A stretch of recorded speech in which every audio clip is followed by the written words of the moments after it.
Model constituency చేద్దాం అన్న work, ఆ థాట్ ఈ 5 years లో చేసి చూపిస్తా అన్నారు.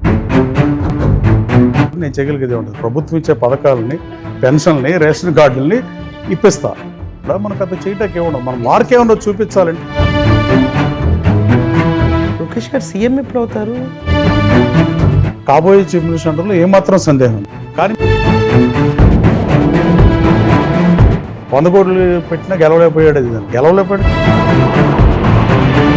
భువనేశ్వర్ గారి మీద పాట చేయించారు క్యాంపెయిన్ అప్పుడు.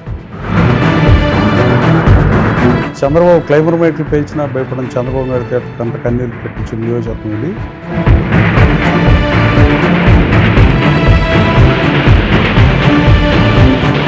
నవ్వుబాటుకు గురైంది ఆవిడ. అలాంటి మాటలు సభ్య సమాజం తలదించుకునే మాటలు ఎవరు మాట్లాడినా తప్పేనని చెప్పా. నేను వైసీపీలోని చెప్పా.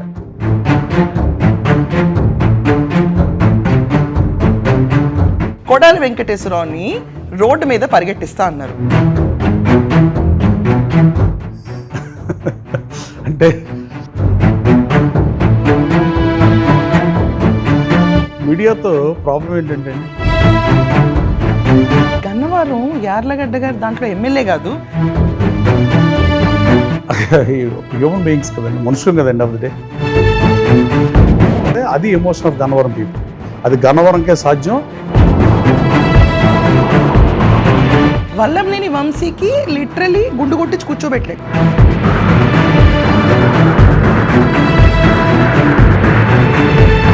పవర్ ఉన్నప్పుడు ఎవరైనా చేస్తారండి. ఇప్పుడు short gender issue, male, female, transgender ఎవరైనా మనిషి సహజ స్వభావానికి విరుద్ధంగా ప్రవర్తించినాడు. అది పతనానికి నాంది ఎవరికైనా. రౌడీజం చేసేవాడు రౌడీజం చేస్తానే కంటిన్యూ అవ్వాలి. ఆంధ్ర వేరు, గన్నవరం వేరు. గన్నవరంలో ఆస్తులు అయిపోతాయి అంటే అయిపోతాయి, డెఫినెట్గా అయిపోతాయి.